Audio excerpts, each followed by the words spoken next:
अस्सलाम वालेकुम। लेक्चर 23 कैफ 5 का स्टार्ट हो गया जी। हमने कल टारगेट कॉस्टिंग को स्टार्ट किया था, बल्कि मैं तो कहूँगा एंड भी कर दिया था, क्योंकि टारगेट कॉस्टिंग बस यही था, टॉपिक यही है।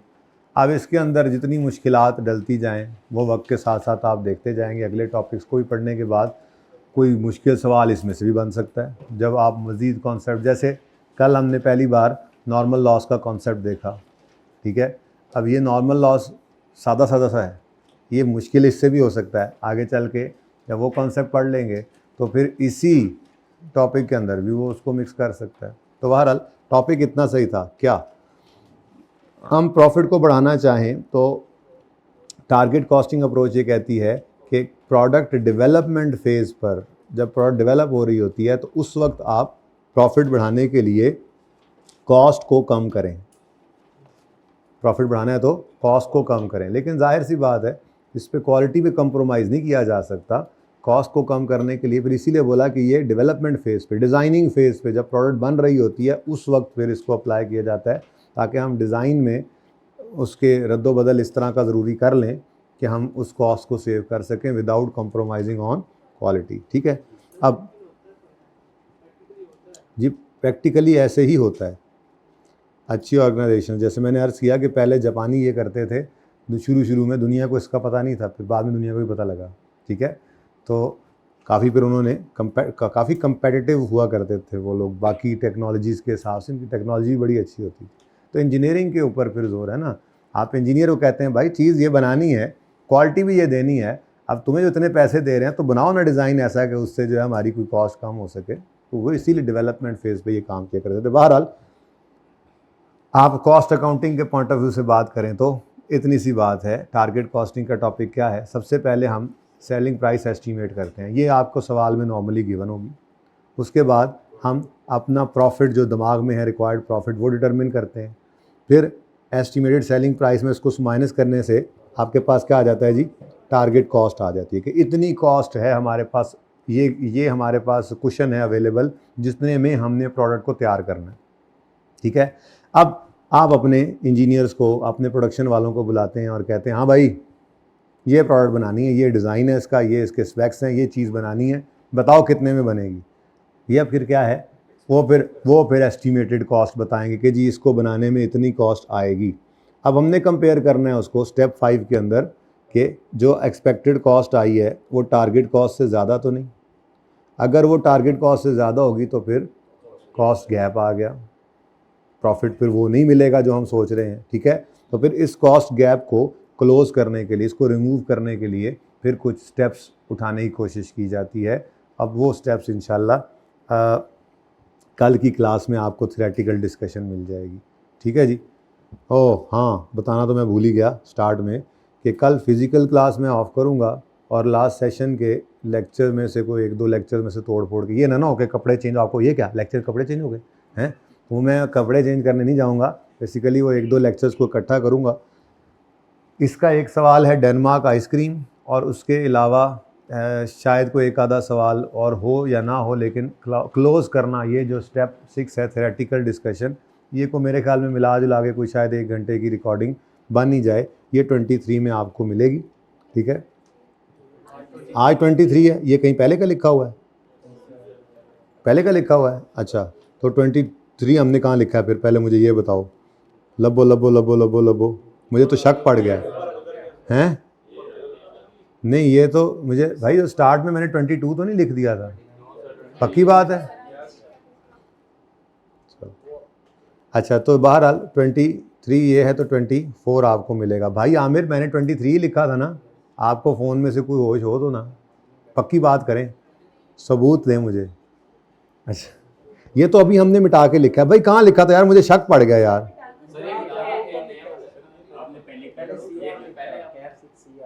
अच्छा, सही, चलो ठीक है। अच्छा जी, तो उम्मीद है ऐलान समझ आ गया होगा। लेक्चर नंबर तो सही लिखा था ना?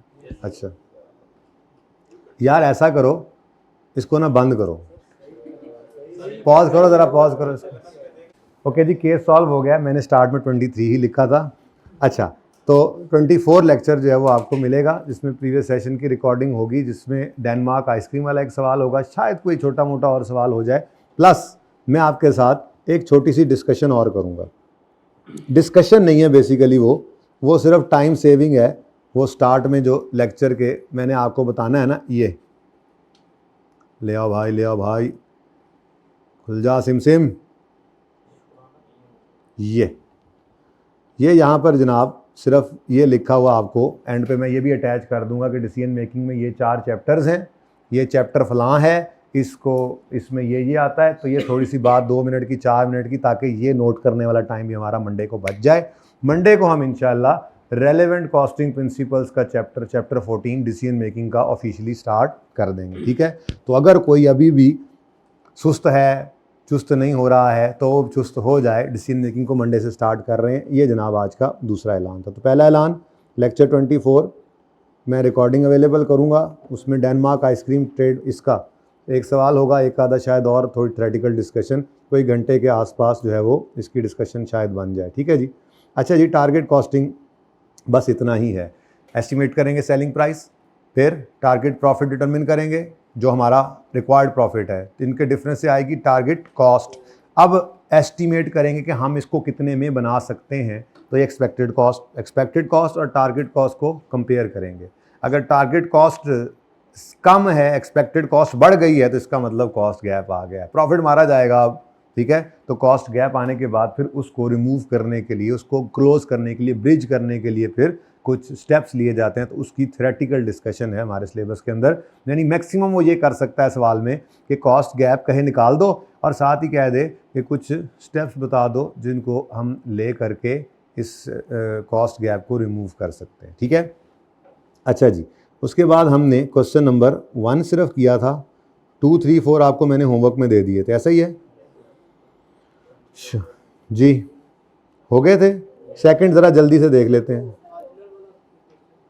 ओके, चलो फिर पहले ये करके वापस उस पर आते हैं। वो जो है जिस जैसा सवाल मैंने क्लास में करवाया था उससे मिलता जुलता सवाल था ना, वो प्लूटो वाला, वो करते हैं, वो इसके बाद फिर कर लेते हैं, ठीक है।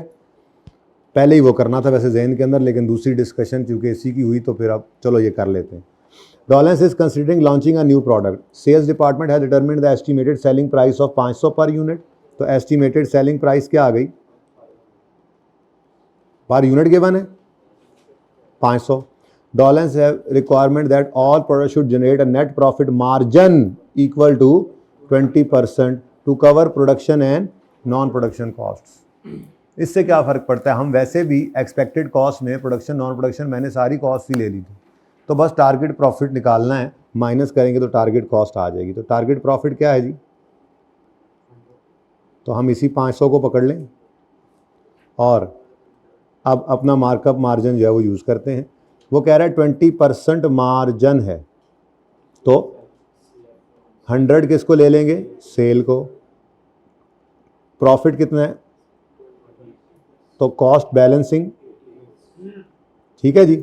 अब डिवाइड करें इसको, अब ये क्या है, सेलिंग प्राइस 100 से, और प्रॉफिट कितना है इसमें, आंसर 100।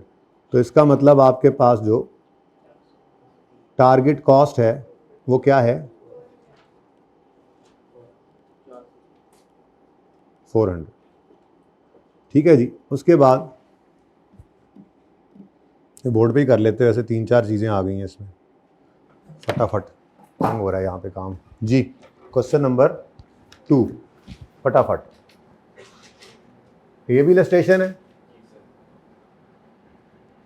सवाल जहाँ कम होते हैं, थोड़ी बहुत बेसिक बातें हम इलस्ट्रेशन में फिर सीख लेते हैं, ठीक है। इलस्ट्रेशन, तो estimated selling price per unit हमें 500 बताई गई। उसके बाद लेस किया हमने इसमें से टारगेट प्रॉफिट को, 20% margin equal, profit margin equal to 20%। On cost नहीं बोला कि हम कॉस्ट की तरफ जाएं, उसने बस ये बोला टू कवर द कॉस्ट। हाँ, तो प्रॉफिट मतलब इतना रखते हैं हम कि सारी कॉस्ट कवर करके उधर पहुंच सके, ठीक है। लेकिन इक्वेट उसने सेल के साथ किया, तो 500 डिवाइडेड बाय 100 इंटू 20। अब इसकी डिस्कशन वहाँ हो चुकी, तो ये 100 माइनस हुआ और हम पहुँच गए टारगेट कॉस्ट।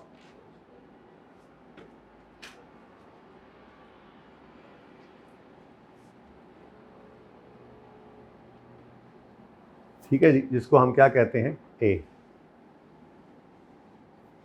उसके बाद एक्सपेक्टेड कॉस्ट निकाल लेते हैं जी।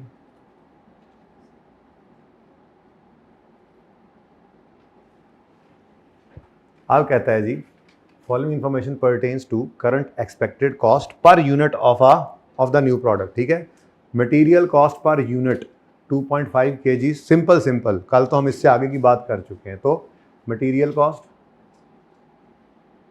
एक यूनिट पर कितने केजी लग रहा है, और 1 kg लिख दो। वैसे पर्चे में तो सिर्फ ये लिखना है 2.5 इंटू कितने का 1 kg, तो 2.5 इंटू, बल्कि पर्चे वाला वर्जन ही लिखें बस, 2.5 इंटू 50।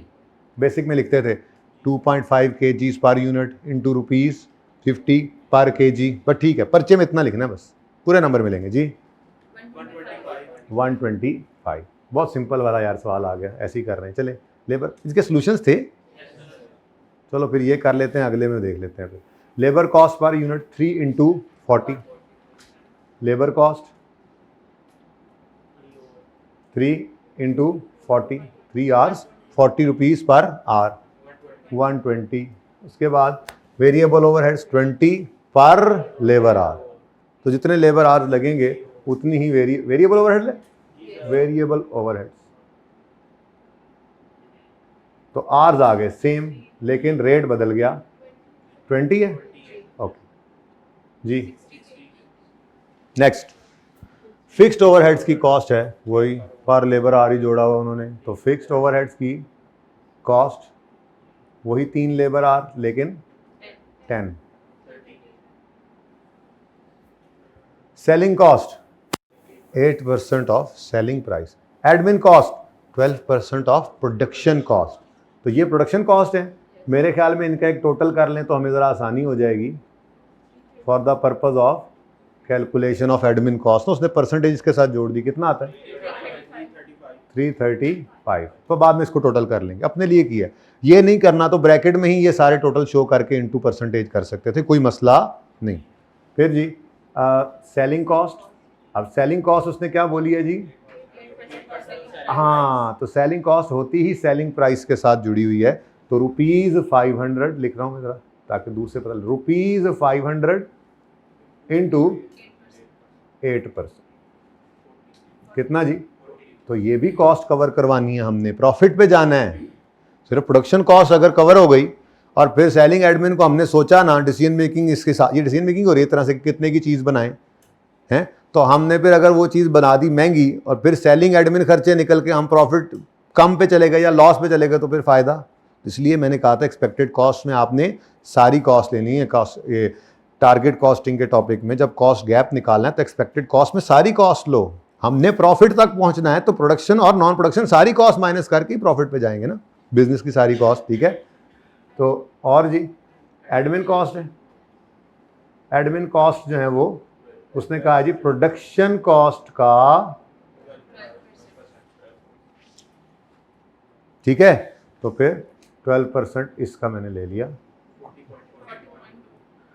हाई 0.2। उसके बाद जी अब ये देखो 1 2 3 मिलाकर टोटल एक्सपेक्टेड कॉस्ट, मैंने ऊपर एक्सपेक्टेड प्रोडक्शन कॉस्ट तो नहीं लिखा था, ये प्रोडक्शन कॉस्ट है, ये सेलिंग एडमिन कॉस्ट है, तो टोटल एक्सपेक्टेड कॉस्ट क्या है, ये है हमारा बी। अब कॉस्ट गैप निकालना है तो बी माइनस ए करते होते हैं, तो बी 400 है, ओ माइनस में आ गया, ऐसे ही है, मतलब 400 की कॉस्ट हम क्या करते थे वैसे, बी माइनस ए तो पॉजिटिव में आता है, ठीक है, मतलब दोनों तरह सही है, मैंने ये कहा था दोनों तरह सही, बस यहाँ पे ये लिख देना है, वो पता लग जाएगा उसको। तो अगर आपने ए माइनस बी किया है तो नेगेटिव आंसर आएगा, बट कोई बात नहीं, हमने बताया है कि कॉस्ट गैप क्या, वो -15 आ जाएगा, और अगर इस तरह लिखेंगे तो +15, इससे कोई फर्क नहीं पड़ता। ठीक है, तो 15.2 इज द कॉस्ट गैप। अच्छा ज़रा फॉर्मेट रिवाइज हो गया।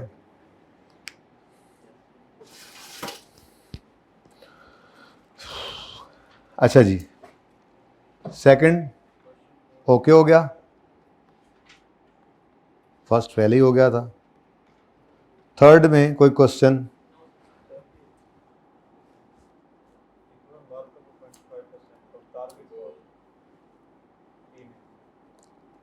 यही ना कर लें अब इनको, ये छोटे छोटे हैं, है ना, ये छोटू छोटू सवाल है, ये ज़रा बड़ू सवाल था, पूरा नहीं हुआ यहाँ पे, शुरू तो मैंने किया था। अच्छा जी, पढ़ लेते हैं जी, पढ़ लेते हैं, कोई नहीं, छोटी छोटी बातें हैं तो, इतना छोटा टॉपिक है कि शुरू होते ही ख़त्म हो गया, क्या करें अब हम।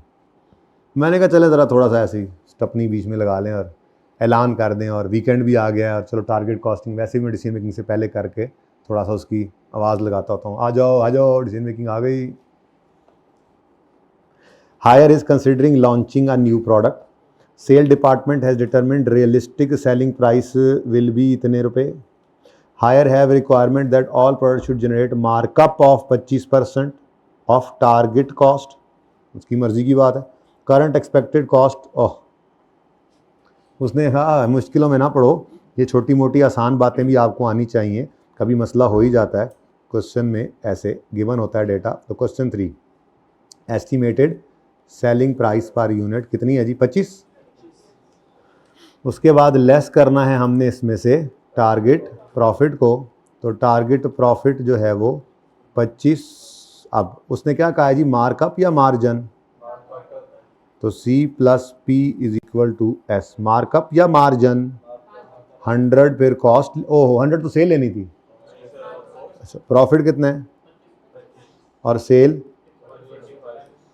चले अब अगर 25 रुपये सेलिंग प्राइस है तो डिवाइड करो 125 से, मल्टीप्लाई करोगे, आंसर वुड बी जी, और हमारी टारगेट कॉस्ट क्या आ गई,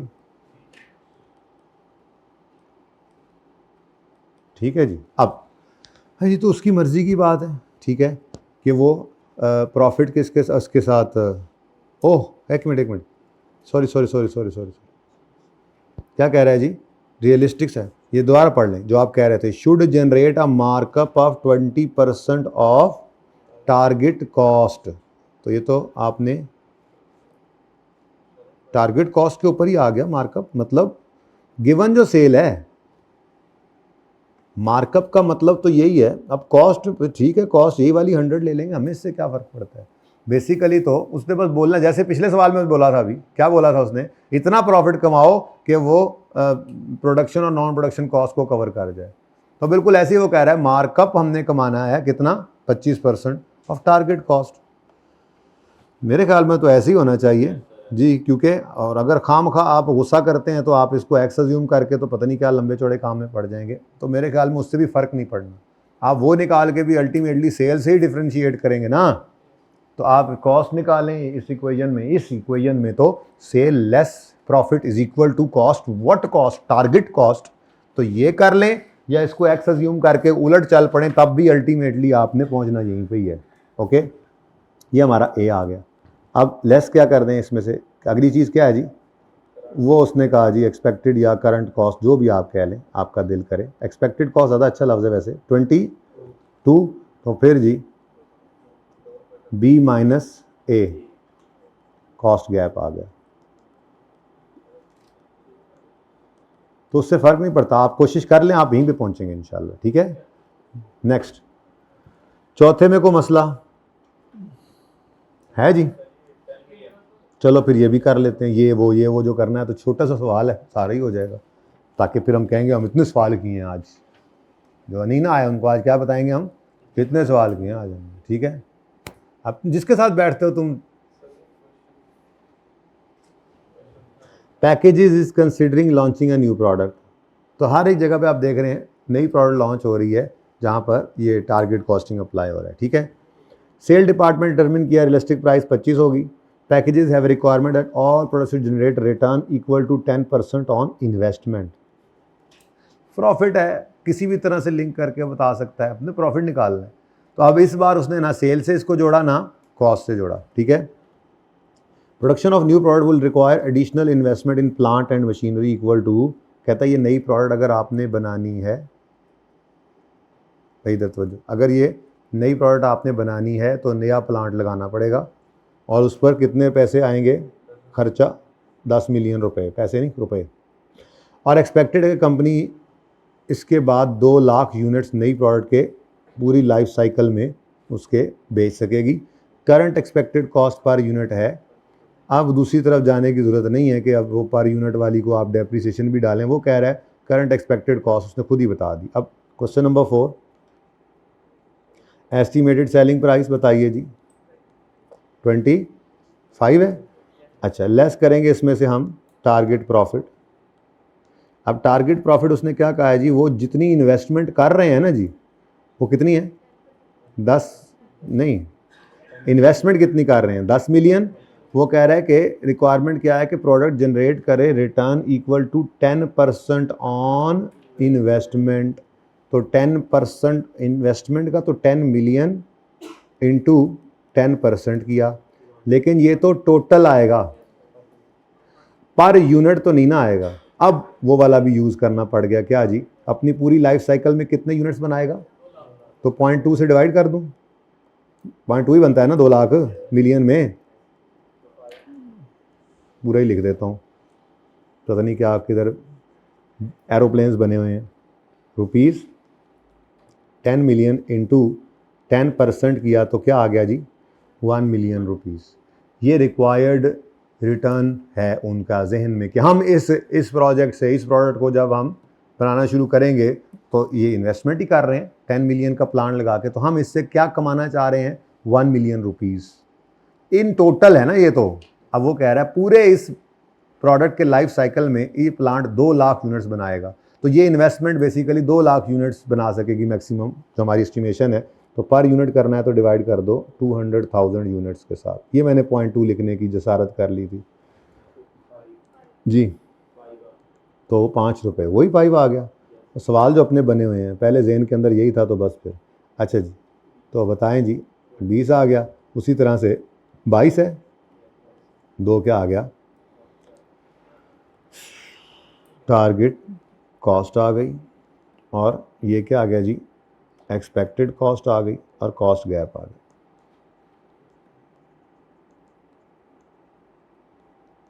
बी माइनस ए।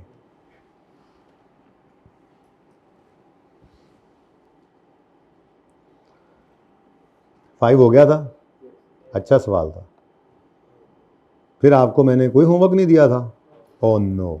चलें फिर, अब होमवर्क क्या, क्लास वर्क हो गया। ये सवाल जो है, ये सवाल मैं आपको दे रहा हूँ पर्चे में 3 मार्क्स के लिए, हालांकि इससे ज़्यादा का होगा, लेकिन मैं ये चाह रहा हूँ कि आप इसको, बल्कि मार्क्स शार्क्स छोड़ें, मटीरियल 1 2 3, नहीं 3 मिनट में ये सवाल करना है। Your time starts now, I am coming to see who is doing. Time देख लूँ मैं, 2:50 हैं, 2:53 पे your time will stop.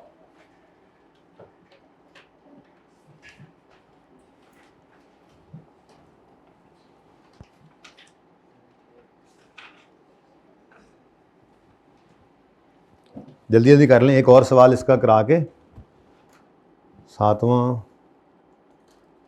9वां 10वां homework में जाना है, 11वां भी। ओए होए,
2 मिनट तो हो भी गए। Done, good. पहले से किया हुआ बैड नहीं, मतलब गुड तो है, पर अभी तो फ्रॉड लगा लिया ना। भाई ने 3 मिनट में पढ़ लिया है। चलो जी 2 मिनट आपको और दिए, पढ़ने वालों को इनाम।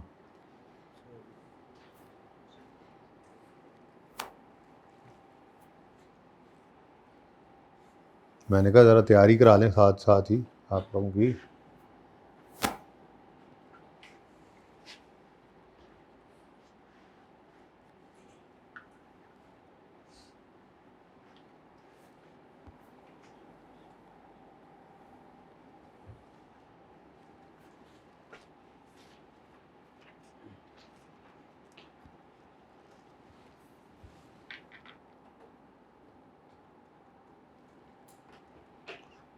आउटपुट लॉस इनपुट लिखा करो, ज़रा टाइम बच जाएगा। आउटपुट में भी ओपी आईपी लिख लिया करो।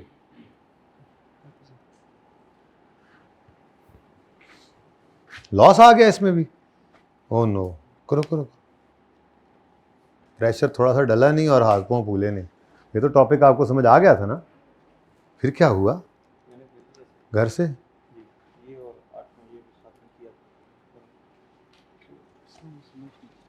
इसको समझाने की जरूरत भी नहीं है मुझे। 10 मिलियन वाला क्या? पीछे हाँ, इसमें 10 मिलियन को 200,000 से क्यों डिवाइड किया? बेसिकली वो 10 मिलियन को नहीं किया हमने, 1 मिलियन को किया। 10 मिलियन क्या है, फैक्ट्री लगाने पे टोटल इतनी कॉस्ट आएगी। फिर हम चाह रहे हैं कि इस इन्वेस्टमेंट से हमें 1 मिलियन 10% रिटर्न आ जाए, तो उसका 10% 1 मिलियन बनता है, यानी इस प्रोजेक्ट से हमें 1 मिलियन का टोटल रिटर्न आएगा। पर यूनिट कितना आएगा? पर यूनिट आप डिवाइड करना पड़ेगा। वो टोटल जितने इस प्लांट से हमने यूनिट्स बनाने हैं उससे डिवाइड करना पड़ेगा। पर यूनिट जो कर रहे थे सारी वर्किंग, अगर आप सारी टोटल में कर रहे होते तो ये पूरा 1 मिलियन ऐड हो जाता, मतलब प्रॉफिट लेस हो जाता। ठीक है, फिर एंड पे आके आप फिर भी इन्हीं यूनिट से डिवाइड करते तो पर यूनिट आता कॉस्ट क्या। जैसे उसमें एफओएस में करते, जैसे पता नहीं क्या बोला आप, मैंने नहीं गौर किया, सारे ला दिया मैंने।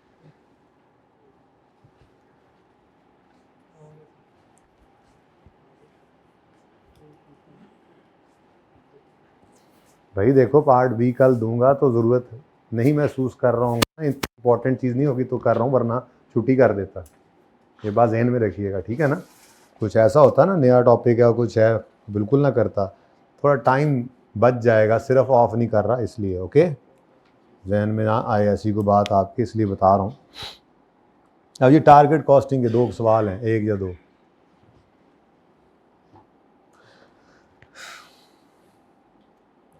जल्दी करें, अब तो टोटल पूरे 5 मिनट हो गए। किस किसने कर लिया सवाल? गुड।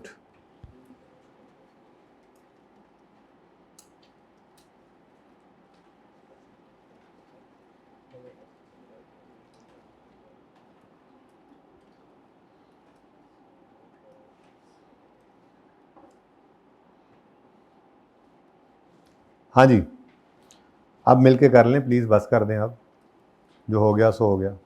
क्यों इतने सुस्ती जा रही है तुम्हारी? अब 5 मिनट में क्यों नहीं हुआ सवाल? मैंने माना ये 5 मिनट वाला नहीं था, थोड़ा सा ज़्यादा टाइम वाला था, लेकिन अभी तो प्रैक्टिस हुई हुई है, चलता हुआ टॉपिक है, होना चाहिए था।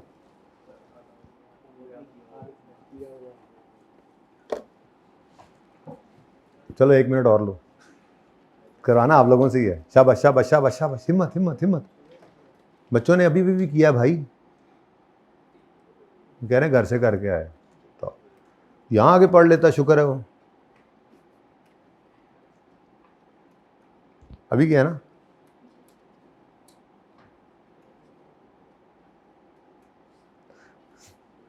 और कुछ नहीं, इसके बाद हाथ पाँव फूल गए हैं। 2 मिनट, 1 मिनट।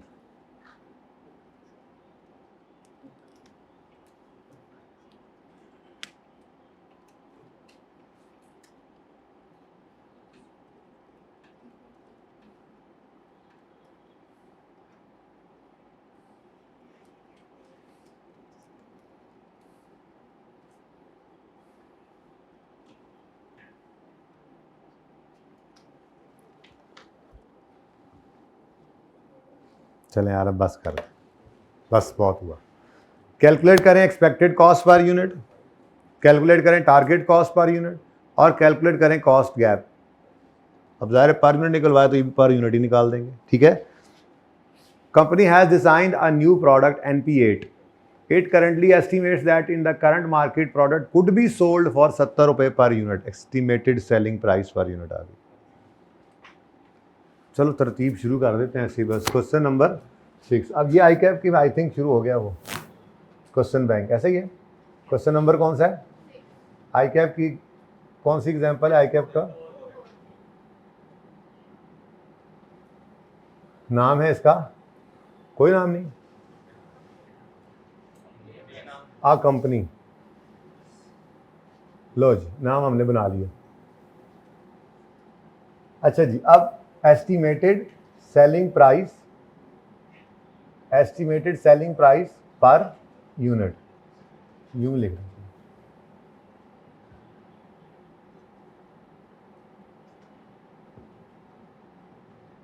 कितनी है जी?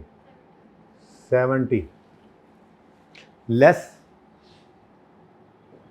Target profit. अब थोड़ा पता ही है आपको, प्रैक्टिस है, बड़े हो गए, C++ लिखे बगैर भी काम चलता है। कैसे?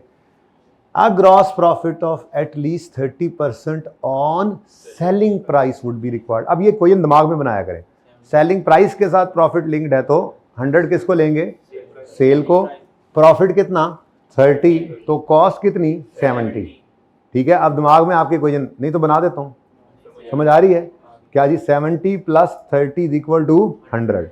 अब गिवन क्या है? सेल। सेल की परसेंटेज हमारी क्वेश्चन में कितनी है? तो डिवाइडेड बाय 100 कर दिया। रिक्वायर्ड क्या है इस इक्वेशन में? परसेंटेज हमारी में ये 30 है तो 21 आ गया जी टारगेट प्रॉफिट। तो किसको लगता है नहीं लिख कर करना चाहिए था C+P = S? बता दें, कोई मसला नहीं। पक्का? चलो जी, 49 इज द टारगेट कॉस्ट। उसके बाद जी एक्सपेक्टेड कॉस्ट हमने निकालनी है, और जैसे मैंने अर्ज किया कि एक्सपेक्टेड कॉस्ट पे ही ज़्यादा लड़ाई चलती है इसकी, वहीं पे ही खपा सकता है आपको। ठीक है, क्या क्या अब चाहिए इस प्रोडक्ट को बनाने के लिए? A cost estimation study has produced following estimates of production of NP8। Direct material M1 की कॉस्ट, ये तो बहुत सिंपल है, क्या है जी? 9 rupees per unit of product NP8। तो डायरेक्ट मटेरियल M1, डायरेक्ट ही लिख दो, क्या है? 9 रुपये पर यूनिट ऑफ NP8। ये 9 रुपये पर NP8। एक NP8 बनाने के लिए मटेरियल M1 कितना लगता है जी? 9 रुपये का। सिंपल। M2 की cost, each complete unit of product NP8 will require 3 meters of material M2, but there will be loss in production of 10% of material। अब यूज किसे कहते हैं? आउटपुट को या इनपुट को? सोचे ना, यूज तो हो गया ना, जो खरीद कर लाए, जो लॉस हुआ वो भी यूज हो गया, और जो प्रोडक्ट पे लग गया वो भी यूज हो गया। तो यूज का मतलब क्या होता है? इनपुट। ठीक है, अब छोटी सी इक्वेशन बना लें, हर्ज कोई नहीं है, कोई हर्ज नहीं है। वैसे मुझे पता है आप लोग बड़े डायरेक्ट अब हो चुके हुए हैं, थोड़े थोड़े हो चुके हैं, चले ठीक है। तो a complete unit of NP8 requires कितने मीटर? 3 मीटर। जबकि कितने परसेंट? 10% ऑफ 3 और x लॉस होता है, ऑफ x लॉस होता है, तो ये आ गया। ठीक है, अब दिमाग में ये बनने लग जाएगी इंशाल्लाह। ठीक है, ये क्या आपका इधर जाएगा तो -0.1 हो गया, तो ये बन जाएगा 0.9x, और x निकलेगा कैसे? 3 डिवाइडेड बाय 0.9। ऐसे ही है, x कैसे निकलेगा जी? 3 डिवाइडेड बाय 0.9। और ये हमने करना नहीं है ऐसे लंबी वर्किंग में, ये तो बस सिखा रहा हूँ। तो ये 3.3 मीटर यूज़ होंगे तब प्रोडक्ट बनेगी। तो मैंने इसके लिए आपको बताया था कि सादा बात याद रखें, अगर लॉस की परसेंटेज इनपुट के साथ जुड़ी हुई है और आपको सवाल में आउटपुट गिवन है तो आउटपुट को पकड़ें और 100 माइनस लॉस परसेंटेज कर दें, इससे डिवाइड कर दें, वही तो हुआ हुआ। तो अब ये डायरेक्ट किया करना है, थोड़ा याद करते रहें बहरहाल फिर भी, ठीक है। मैंने आपको पूरा डिराइव करके बताया था कि ये निकला कैसे है। पहले दिन ही ऐसे नहीं कहा था कि ये हो तो ऐसे कर लें, वो हो तो वैसे कर लें। तो एक आधा दिन और इस तरह से चलता रहा, उसके बाद ये आपके दिमाग के अंदर ये फीड हो जाएगा, ठीक है। तो जब भी आपको गिवन आउटपुट हो और लॉस परसेंटेज इनपुट के साथ जुड़ी हो तो आपने उस आउटपुट को डिवाइड कर देना है 100 माइनस लॉस परसेंटेज से, ठीक है। तो यहाँ पे अब हम डायरेक्ट लिखा करेंगे, पर्चे में तो ऐसे डायरेक्ट मटेरियल M2 है। ये देखें जी कितने मीटर, ये कंप्लीट आउटपुट पे लगा होता है, लेकिन 10% ऑफ इनपुट लॉस हो जाता है, तो फिर 100 माइनस 10% मतलब 90%, तो उसको 0.9 लिख लिया, डायरेक्ट लिखेंगे पर्चे में, ठीक है ना। ओके, अभी बेशक ऐसे करते रहे, कोई मसला नहीं। अब इसका आंसर भी पर्चे में नहीं लिखना आपने, इसका आंसर आपके कैलकुलेटर पे आ जाएगा, क्या ज़रूरत है ऐसे टाइम ज़ाया करने की। 3.3 क्यों लिखूं, इससे एक और फायदा भी होगा, राउंड वाला चक्कर भी नहीं रहेगा।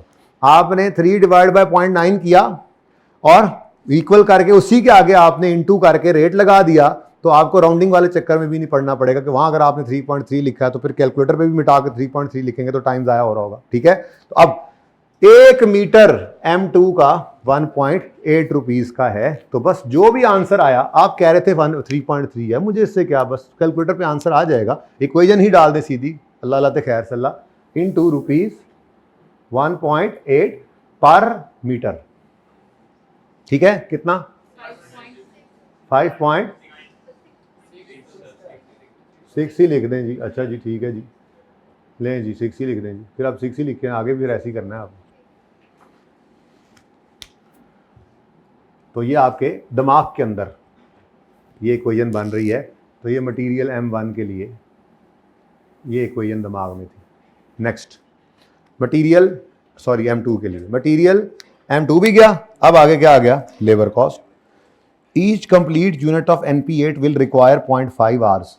अब देखो कल टॉपिक तो खत्म हो गया था, 5 के बाद क्या रह गया था, तो आज का दिन किस लिए चल रहा है, पक्का करने के लिए, कोई छोटी मोटी चीज़ें भी निकल जाएं, टॉपिक तो पक्का हो।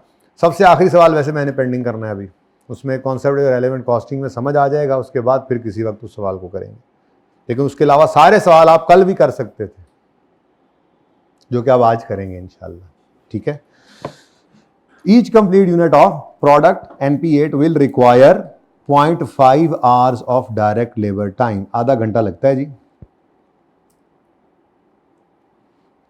However, it is expected that there will be unavoidable idle time equal to 5% of total labor time paid for. Labor is paid at the rate of, अब 5% of total labor time paid for का मतलब क्या है भाई, payment आपने input के वक्त की करनी है या आउटपुट की।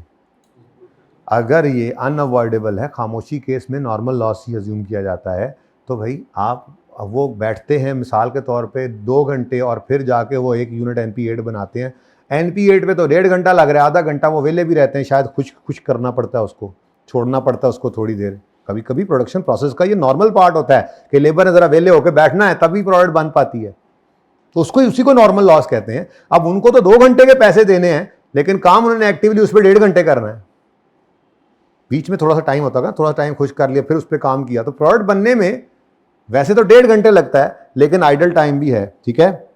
और वो आइडल टाइम कौन सा वाला आइडल टाइम है जी, तो जब अनअवॉइडेबल आइडल टाइम होता है तो फिर उसको प्रोडक्ट की कॉस्ट का हिस्सा बनाते हैं, क्योंकि ये नॉर्मल लॉस कहलाता है।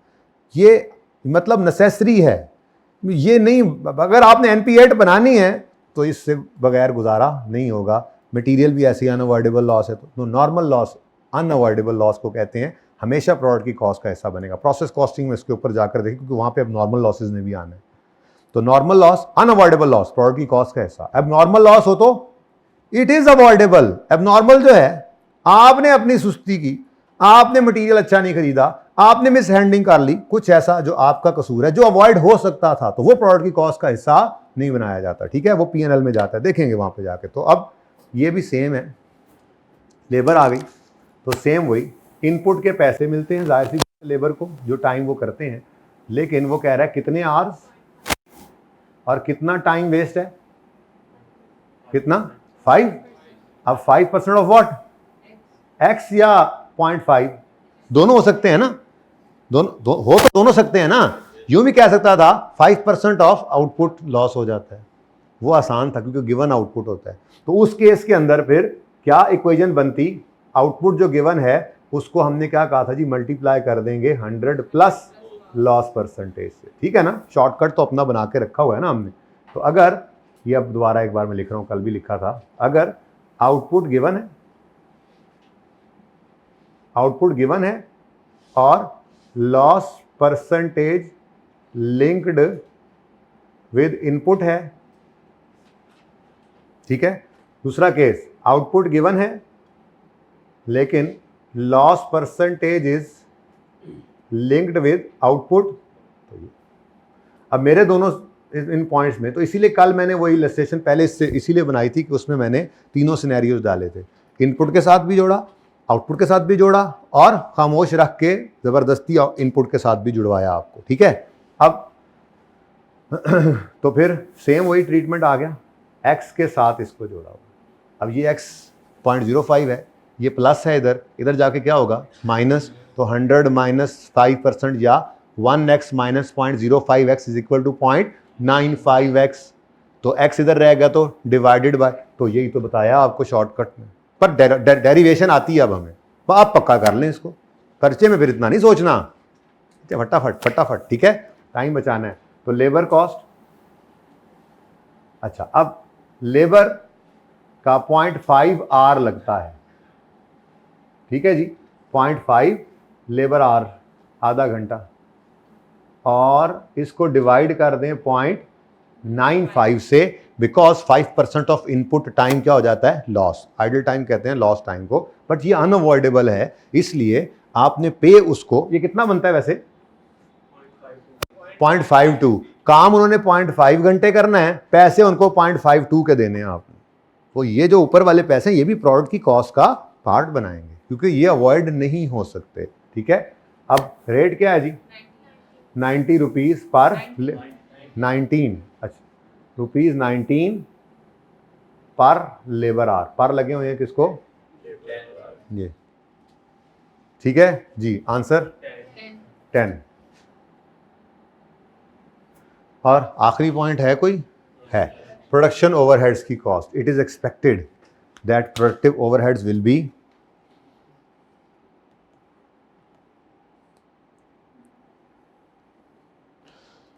it is expected that production overheads will be absorbed into product cost at the rate of 60 per direct labor or ओहो, और बस यहां तक लिखा हुआ है। अब मेरा सवाल, लेबर ने कितने घंटे काम करना है, 0.5 एक्टिवली, लेकिन उन्होंने पैसे कितने घंटों के लेने हैं, 0.52 के, क्योंकि 5% क्या होना है, आइडल टाइम। अब सवाल पैदा होता है, अगर प्रोडक्शन ओवरहेड्स भी लेबर आवर्स के साथ जुड़े हुए हैं तो फिर कौन से वाले लेबर आवर्स के साथ जोड़ें।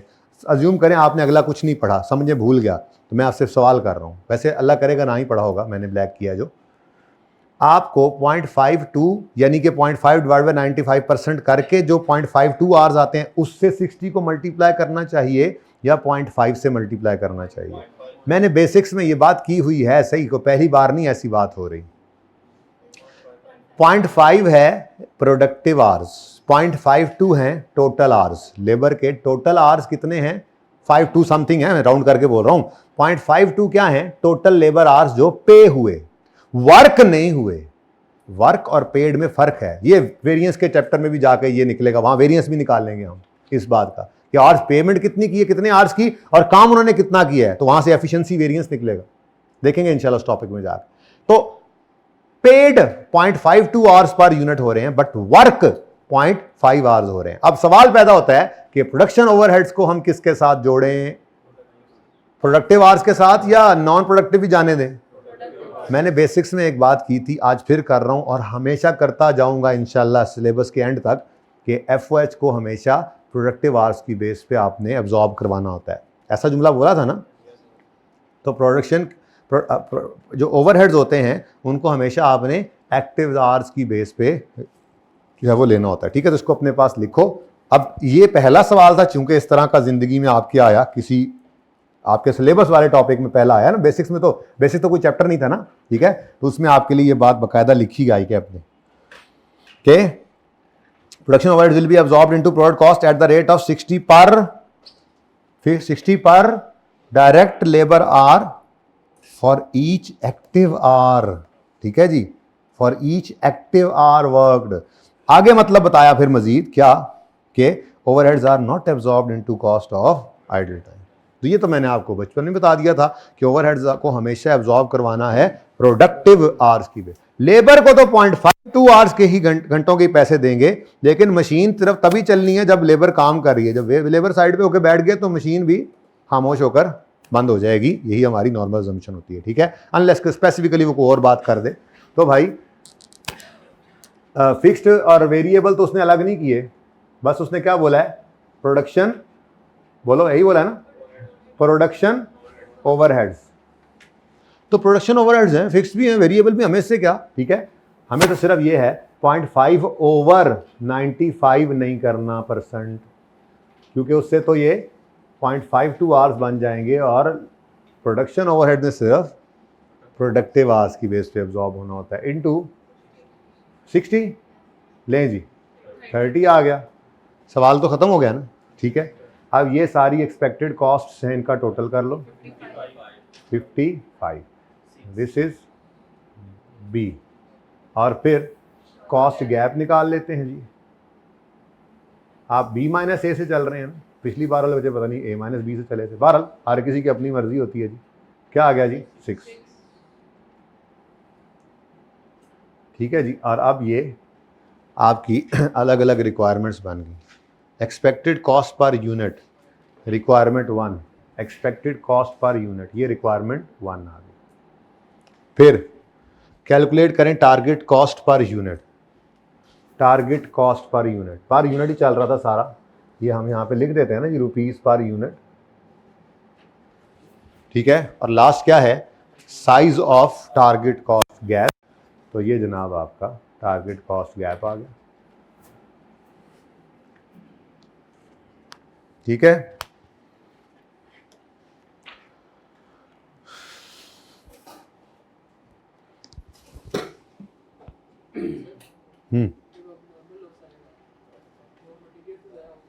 हाँ तो वो P&L में जाएगा, नहीं डालेंगे, बस लॉस ही है हमारा। कॉस्ट ऑफ सेल में का हिस्सा नहीं बनेगा, जीपी के ऊपर नहीं जाएगा, जीपी से नीचे आए, नॉर्मल लॉस, ठीक है। वो प्रोसेस कॉस्टिंग में बाकायदा एंट्रीज करके देखेंगे, समझ आएगी इंशाल्लाह वक्त आने पर। आसान पर्चा है, अगर रोज़ का काम रोज़ करें। सब्जेक्ट आसान है, पर्चा मुश्किल आ जाता है, पता नहीं है ना। नहीं लेकिन आप सीनियर से पूछिएगा इस दफ़ा जिन्होंने दिए हैं पेपर, आपको रिलैक्स लगेंगे अल्हम्दुलिल्लाह, ऐसी बात नहीं है। कभी कभी हो भी जाता है, लेकिन पेपर की टेंशन नहीं, रिज़ल्ट की टेंशन होनी चाहिए ना। तो पेपर अगर इसका ना भी समझ आ रहा हो क्या हुआ है, जैसे सिखाया जाता है ना कि लगे रहना आखिर तक, और वो कर जाते हैं बच्चे, कुछ ना कुछ हाथ पाँव मारते रहते हैं, वो पास सारे ही हो जाते हैं। इसमें मार्जिन बहुत है पास होने का, मैथमेटिक्स है ना। बच्चा जिधर को मुंह करके कैलकुलेशन शुरू कर दे, कहीं ना कहीं से कुछ ना कुछ नंबर उसको मिलते चले जाते हैं। लेकिन हमने तो मुंह को भी एक डायरेक्शन में रखा हुआ है, अल्लाह का शुक्र है, अभी तक ऐसे ही नज़र आ रहा है। आज हम चौथा टॉपिक कर रहे हैं, बेसिक्स को चलो छोड़ दो, FOH, activity based, marginal absorption, अभी तक ये 3 टॉपिक्स किए, बल्कि अब तो टारगेट कॉस्टिंग भी। तो हम तो अपनी अप्रोच से नहीं हिल रहे, सवाल कभी हिलजुल भी जाए तो कोशिश करके उसी को फिट कर रहे हैं उसमें। इसका सिर्फ एक ही फ़ायदा है कि आपको पर्चे के अंदर सवाल जितना मर्जी मुश्किल आ जाए उस टॉपिक का, आप फॉर्मेट डाल दोगे तो उस मुश्किल तरीन सवाल में से भी कुछ नंबर आसान होते हैं जो आप आराम से ले सकते हो, वहाँ परेशान नहीं होगे।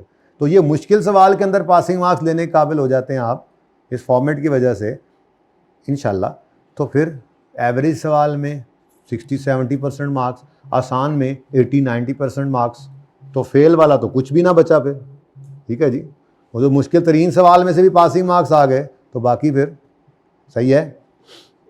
अच्छा जी, नेक्स्ट, प्रोडक्शन ओवरहेड्स की cost. It is expected that production overheads will be absorbed into products cost, अच्छा हो गया जी, चलें आगे। बस असूल लिख लिया आपने स्टार लगा के। अच्छा जी, ये होमवर्क में कर लीजिएगा सवाल।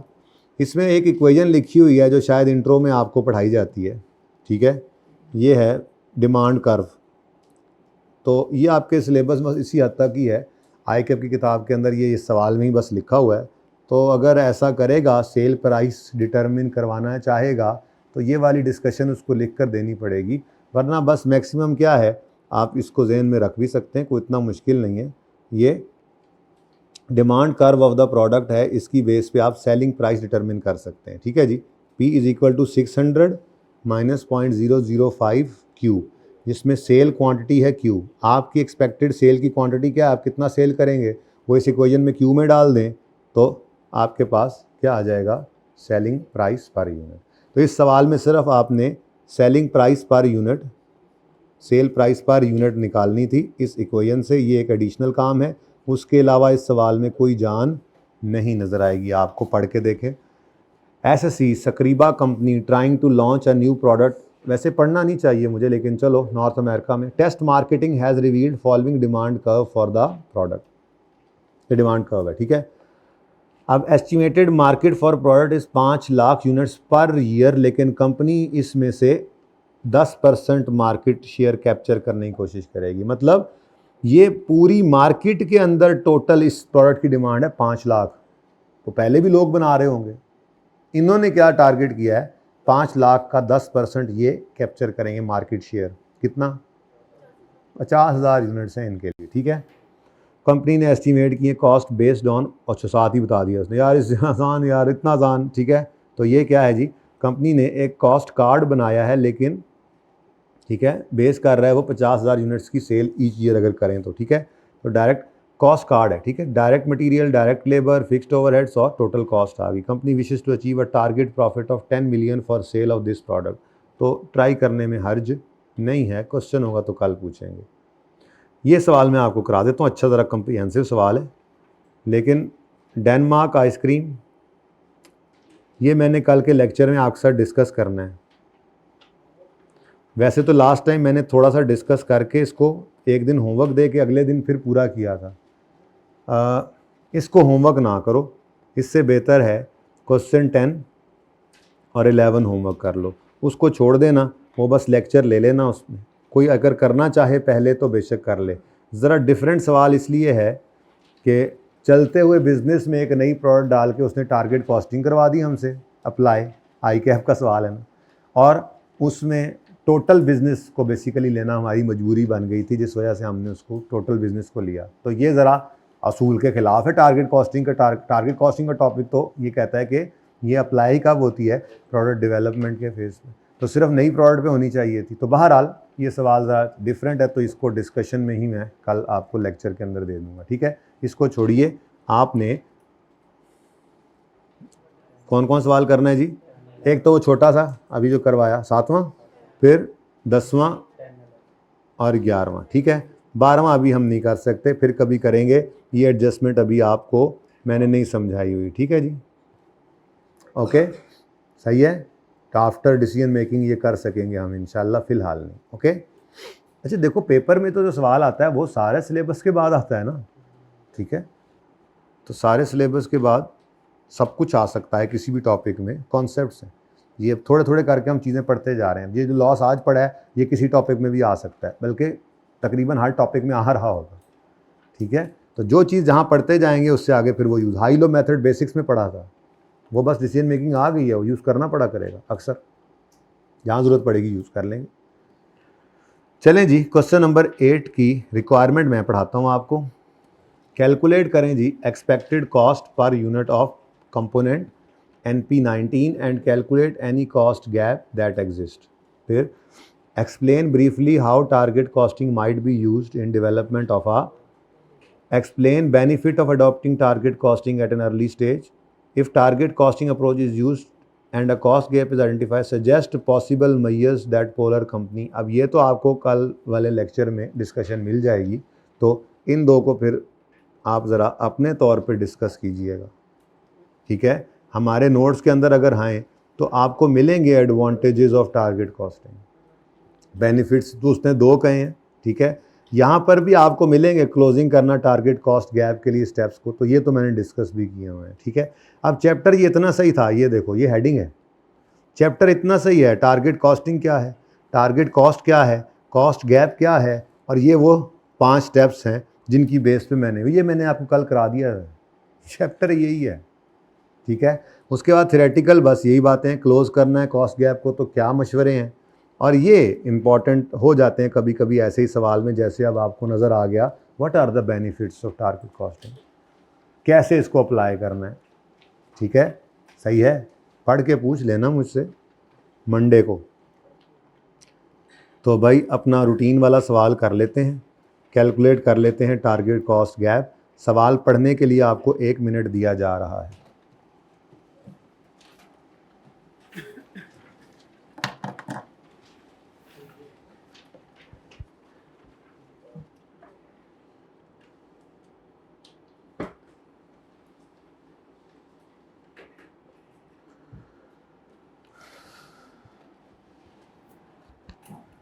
बल्कि ऐसा करें, चलिए पढ़ें तो सही ना, फिर देखते हैं कि इसको आपसे पहले ट्राई करवाऊं या रहने दूं।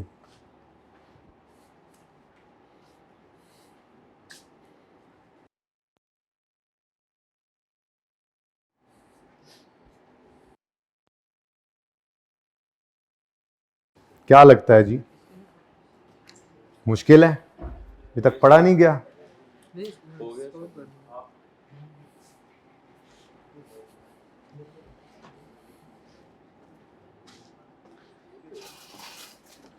बच्चों, Polar Company assembles and sells a range of components for motor vehicles and is considering a proposal to add a new component to its product range. नई product launch कर रहे हैं। This is a component for electric motor cars which has been given to the code number NP19. Company sees an opportunity to gain market share in the market that is expected to grow considerably over time, but already competition for rival producers is strong. एडी लंबी कहानी, मतलब भी बात शुरू करो यार। Component NP19 would be produced by assembling number of parts brought in from external blah blah blah blah, चलो खैर पढ़ लो, and would then be sold on to manufacturer of electric cars. Polar Company would use its current workforce as assemble workers to make the, कह रहा है जी हम अपनी current workforce को use करके इसको असेंबल कर लेंगे, ठीक है। अभी भी कोई काम की बात शुरू नहीं हुई। अब यानी एड्डा लंबा सवाल, कहानी यहाँ शुरू हो रही है मुझे लग रहा है। अच्छा वहाँ से शुरू हो रही है। Production overheads are currently absorbed into production cost on an assembly hour basis, यानी असेंबली आर्स, यानी असेंबली डिपार्टमेंट के अंदर जो आर्स, असेंबली आर्स उनको कहते हैं ना, ठीक है, हैं उनकी बेस पर प्रोडक्शन ओवरहेड्स को हम एब्जॉर्ब करवाते हैं प्रोडक्ट की कॉस्ट में। Polar company is considering the use of target costing for new component. Cost information for new component is as follows, उसके बाद 3 पार्ट्स, चौथा प्रोडक्शन असेंबली लेबर, 5वां fixed production overheads are absorbed at the rate of on normal capacity and in normal years. ओ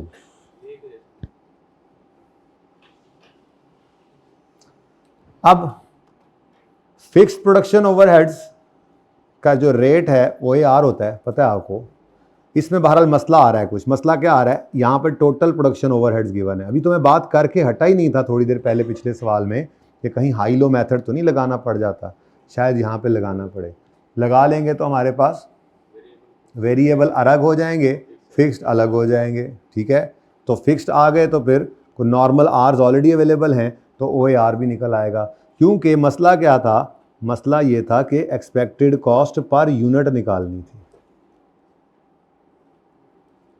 समझ आई बात? तो ये सवाल इसलिए मुझे अच्छा लगता है, इसमें हाई लो मेथड था। मे भी आपके किसी सवाल में ये इसमें शायद लग जाए, नज़र आ रहा है, लग रहा है, फिर शायद इसमें लग जाए।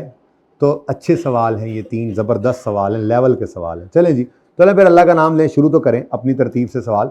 अब ये पता लग गया है, ये आखिरी पॉइंट है जो हम सबसे पहले देख रहे थे सवालों में, क्या एस्टिमेट कर रहे हैं कि अगर इसको सेल करना चाहते हैं तो कितनी प्राइस होगी, not more than 56 rupees per unit to be competitive. और कंसिडर कर रहे हैं, it is considered that an acceptable gross profit on component sold by company is, तो जीपी ऑन सेल, यानी कि ये मार्जिन की बात कर रहा है, ठीक है। तो 56 से डिवाइड करेंगे 100 को और मल्टीप्लाई कर देंगे 25 को, क्योंकि 100 किसको लेना है, सेल को। तो कर लें जी फटाफट। यार ये बोर्ड ही नहीं मिटाया यार हमने। चलो यहाँ से शुरू करते हैं। आमिर भाई इधर रख के तो बोर्ड मिटा दें बेशक आप।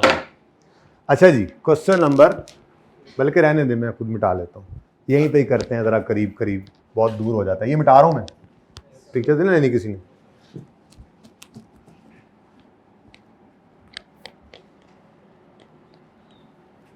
बच्चे ही काम है ना, सारे बच्चे तो इधर इधर बैठे हैं, तो फिर बोर्ड भी यही वाला यूज हो जाए।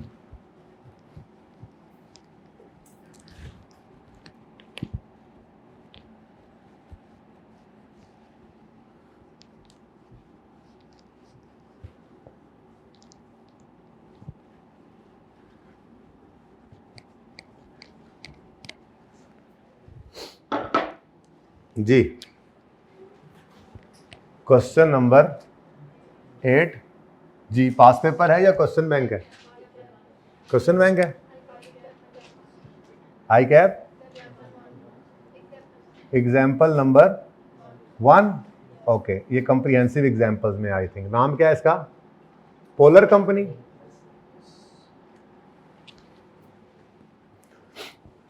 एस्टिमेटेड सेलिंग प्राइस सवाल के अंदर गिवन है पर यूनिट, कितनी जी? 56। लेस कर देंगे इसमें से। अब ये आखिरी पॉइंट पढ़ लिया है चूंकि, तो मैं पहले ही इसको भी फटका देता हूं। क्या कह रहा है जी? And it is considered that an acceptable gross profit on components sold by company is 25% on components sold, तो इसलिए मैंने इसको कहा ये मार्जिन।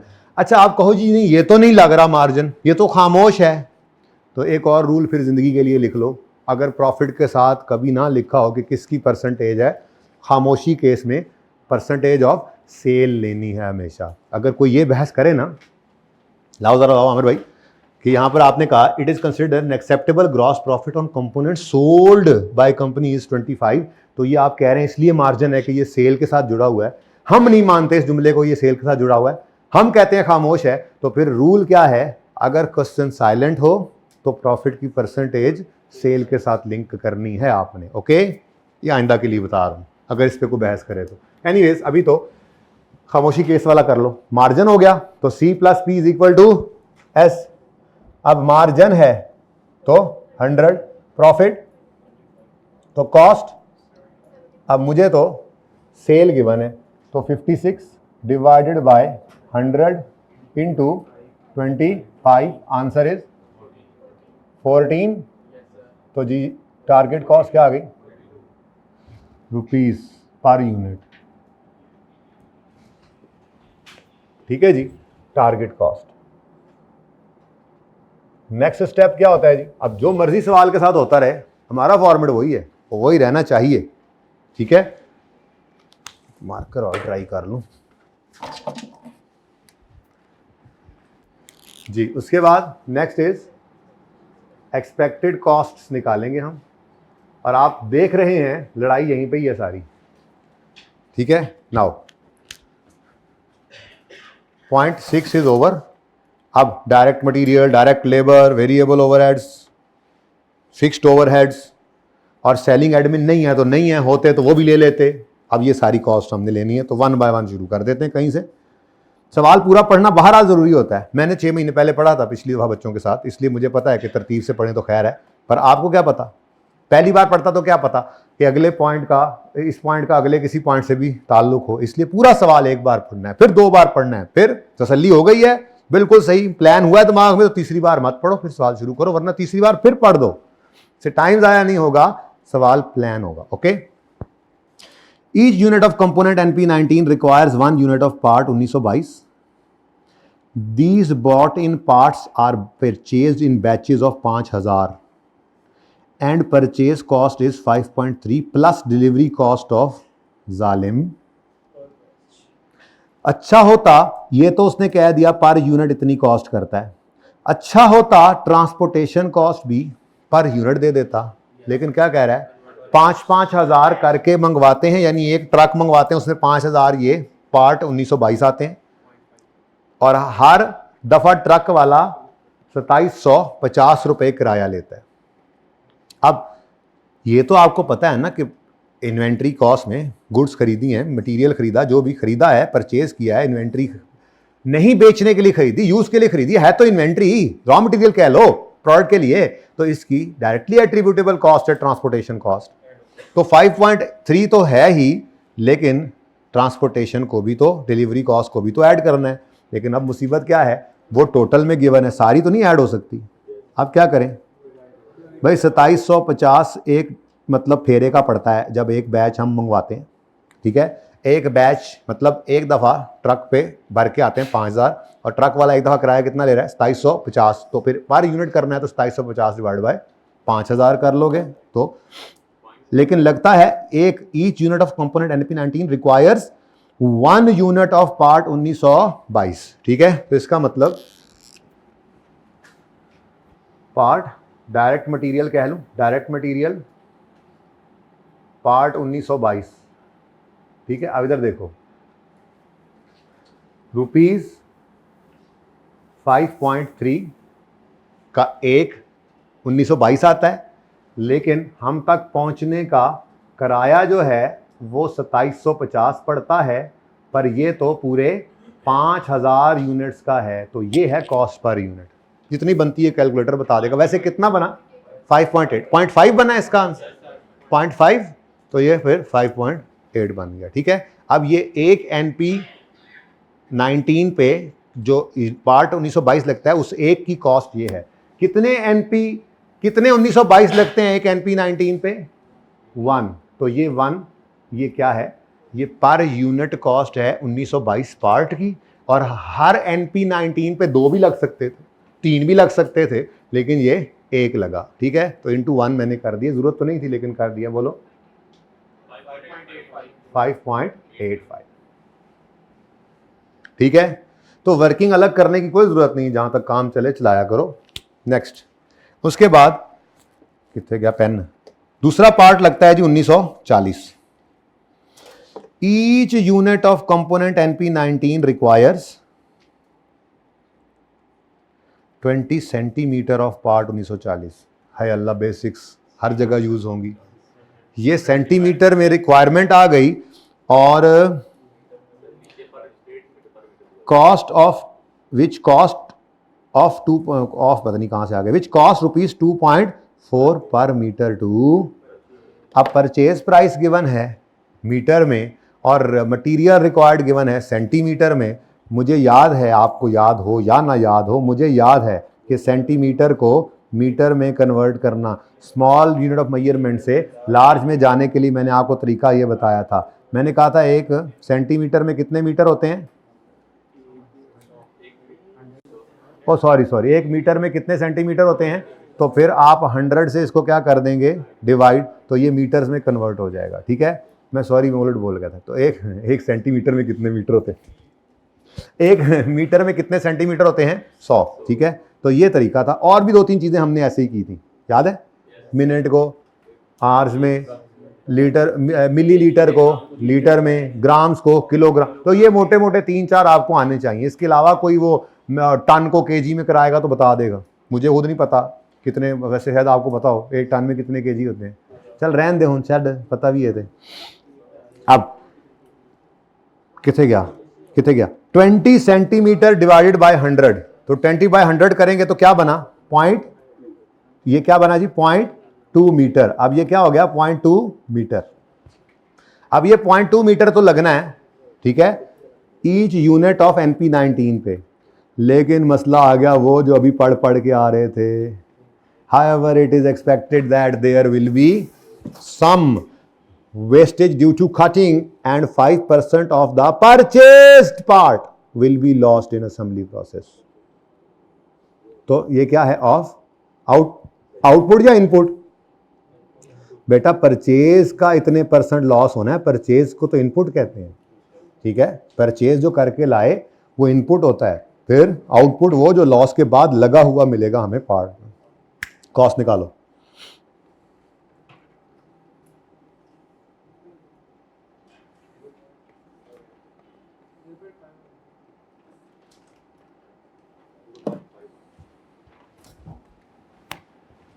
पार्ट 1940, तो डायरेक्ट मटेरियल कॉस्ट आ गई पार्ट 1940 की। अब इधर देखो step by step. Step 1, 20 centimetre given है, इसको डिवाइड करो 100 से, तो ये बन जाएगा 0.2 मीटर। अब वो वाला मामला फिर आ गया, क्या? Output plus loss. नहीं अभी तक जान छोड़ रहा मैं इसको लिखने से, आपकी नहीं छोड़ने दे रहा, आपको जान नहीं छोड़नी अभी। अच्छा याद हो रहा है, पक्का हो रहा है, पक्का हो रहा है, हो गया बस तकरीबन, लेकिन अभी चलते रहे। अब गिवन क्या है? आउटपुट। मैं 0.2 लिख देता हूं, ठीक है, लिखा भी वही हुआ है। लॉस कितने परसेंट है? 5% ऑफ 0.2? नो, 5% ऑफ वो चीज जो पता नहीं है, जिसको ढूंढने निकले हैं, जिसको खरीदने जाना है, जो कॉस्ट में शामिल करना है, तो x का परसेंट, तो 0.05 लिख दूं, 0.05x। अब ये प्लस इधर जाके क्या होगा? माइनस, तो 1 माइनस 0.05 बन गया 0.95, वो 95%। x इधर रह गया तो 95% डिवाइड हो जाएगा। तो यही हम करते आ रहे थे, यही थोड़ी देर पहले यहां लिखा हुआ था। फिर मैं रिवाइज करता हूं, अगर आउटपुट गिवन है और लॉस परसेंटेज इनपुट के साथ जुड़ी है, तो output divided by 100 minus loss percentage, ठीक है। तो ये आ गया आउटपुट जितना कंप्लीट यूनिट पर होना चाहिए। फिर पढ़ लो, each unit of NP19 requires 20 centimetre. तो NP19 जो कंप्लीट गुड्स होती हैं, कंप्लीट यूनिट होगा, उसमें 0.2 मीटर या 20 सेंटीमीटर का ये कपड़ा होना चाहिए, जो भी चीज है ये, ठीक है। अब ये चाहिए, तो इसके लिए कुछ लॉस भी होना है, तो खरीदना ज्यादा पड़ेगा। तो 100 माइनस 5% किया तो 0.95 आ गया। अब जो भी आंसर है बट ठीक है, मतलब चलो छोड़ो, इसको यहीं पर ही डिवाइड कर सकते थे 0.9 से। बहरहाल जो आंसर आया, अब ये चूंकि मैंने पहले ही मीटर में कर लिया है, तो पर मीटर रेट गिवन है सवाल में कितना? 2.4। अच्छा अब इधर देखो, ये एक 1940 की कॉस्ट है, ठीक है, और हर NP19 रिक्वायर्स एक यूनिट ऑफ 1940, मतलब यहां 2-3 भी हो सकते थे, तैयारी करके चल रहा हूं। तो NP19 पर कितने 1940 लगते हैं? एक 1940 की कॉस्ट क्या है? दिस। और हर NP19 पे कितने 1940 लगते हैं? एक। तो वो मैंने इधर कर दिया, यानी ये इंटू 1 करने की कोई जरूरत वैसे इस सवाल में नहीं थी। मैं किसी और सवाल की तैयारी करा रहा हूं जिसके अंदर यही 2 पार्ट्स 3 पार्ट्स भी लग सकते थे एक NP19 में। ओके जी, पॉइंट इड्डा रोड़ा पा के सिर्फ 0.51, हद हो गई यार। नंबर इसके थोड़ी साइज के साथ थोड़ी मिलने, नंबर तो इसके मिलने। मुझे तो लगता है सबसे ज्यादा नंबर इसी एडजस्टमेंट के होंगे के सेंटीमीटर से। नहीं, सबसे ज्यादा का मतलब ये कि अगर ये सारी एडजस्टमेंट 10 नंबर की हो, तो हर एक एक की हो, तो ये 1.5-2 की होनी चाहिए। क्यों? सेंटीमीटर को भी मीटर में कन्वर्ट किया, फिर लॉस भी शामिल किया, तो ये ज्यादा नंबर बनते हैं ना इसके तरह थोड़े से, मतलब कंपैरेटिवली। हाँ, ये नहीं कि 10 में से 8 इसके होंगे, ये नहीं, लेकिन 10 में अगर सबके एक एक है तो इसका 1.5 होगा ऐसे, या मैक्सिमम 2 हो जाएगा, इससे ज्यादा क्या। लो जी,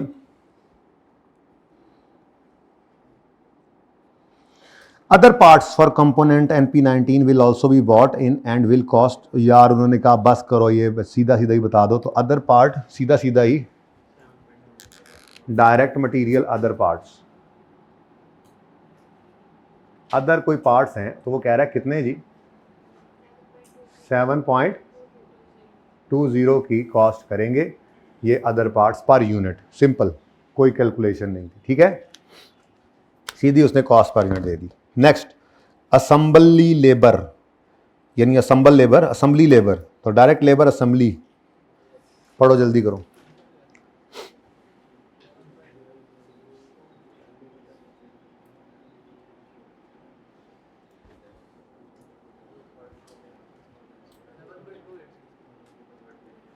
क्या कह रहा है जी? इट इज एस्टिमेटेड दैट हर unit of NP19 will take 25 minute. और फिर वही बात आ गई, 25 मिनट में टाइम बता रहा है, और आगे कह रहा है पे करते हैं इनको 24 रुपये पर आवर। फिर अगेन क्या करना पड़ेगा? मिनट्स को आवर्स में कन्वर्ट करना है। तो 25 डिवाइडेड बाय 60 कितना 0.4 समथिंग आवर्स बन गए, ठीक है। लेकिन मसला क्या है, assembly labour which is not in short supply, लेकिन इट इज़ एस्टिमेटेड दैट 10%, वो शॉर्ट सप्लाई में नहीं अवेलेबल है, लेकिन it is estimated that 10% of paid labour time, input labour time will be idle. Paid मतलब इनपुट, पेड का मतलब क्या होता है, इनपुट जितने पैसे पे की, जैसे परचेज किया इनपुट, ऐसे ही जितना लेबर को पे किया वो इनपुट, जो फारिग रहे वो निकाल के फिर प्रोडक्ट पे कितना काम किया वो आउटपुट, ठीक है। तो 25 मिनट्स, पहले तो ये मसला है। तो डायरेक्ट लेबर असेंबली वाली,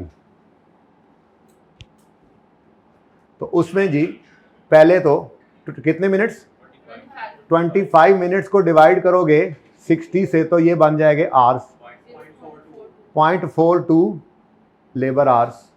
अब वही मसला आ गया, कहता है एक कंप्लीट यूनिट पर 0.42 एग्जैक्ट आया बेटा,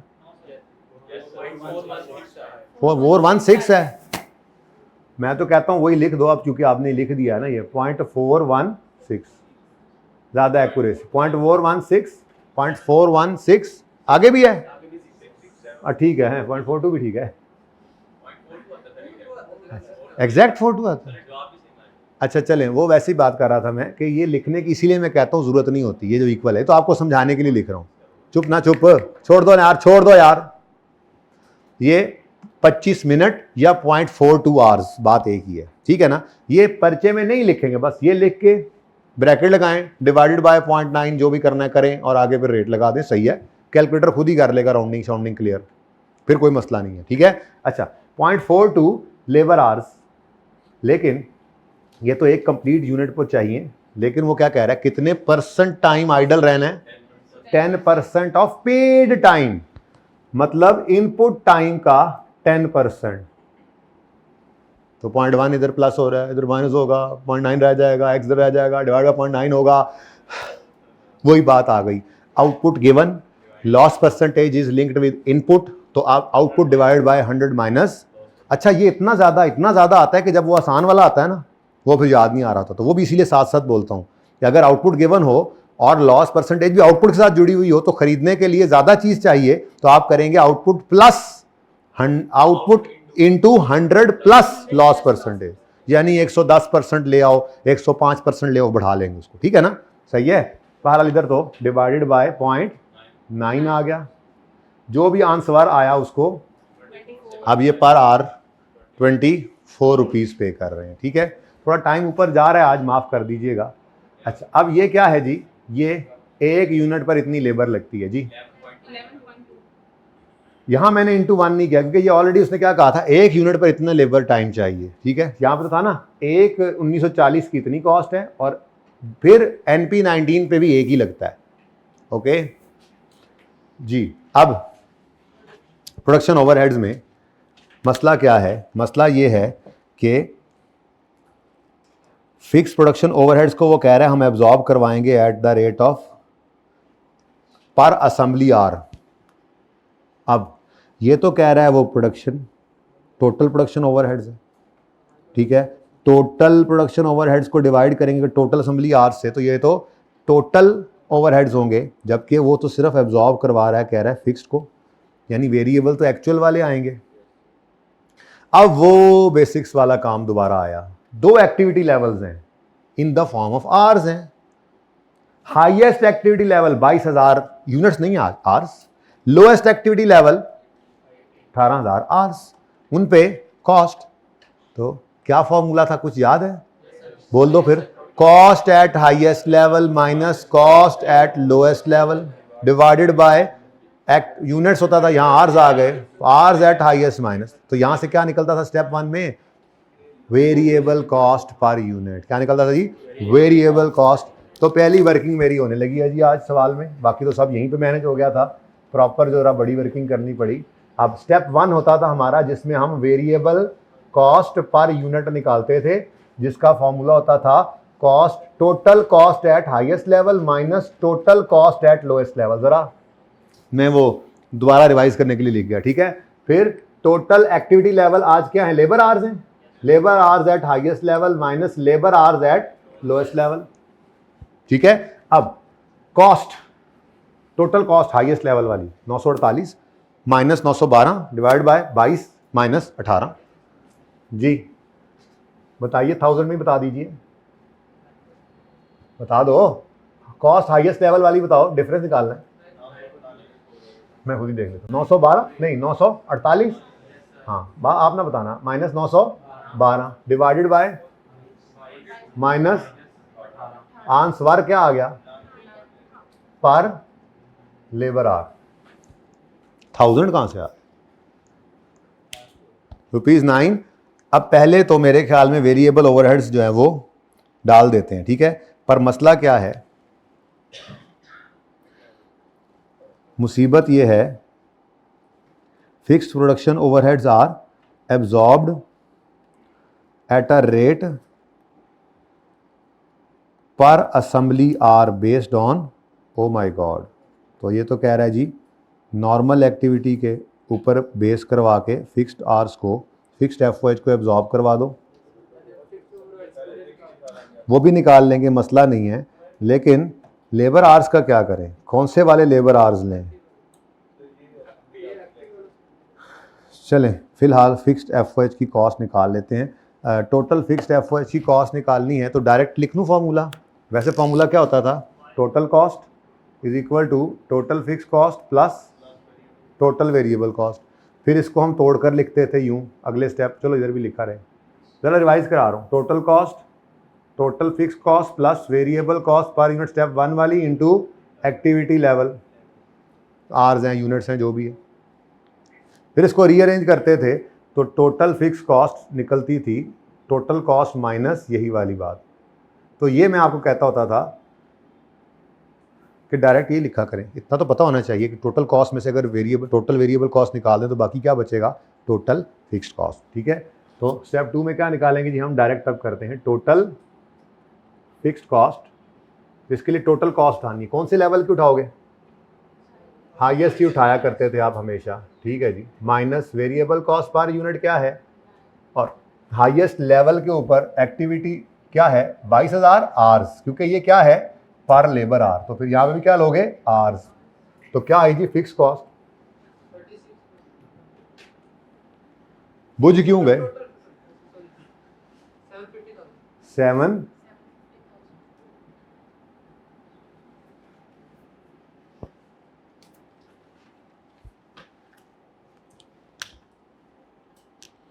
अब जी 750,000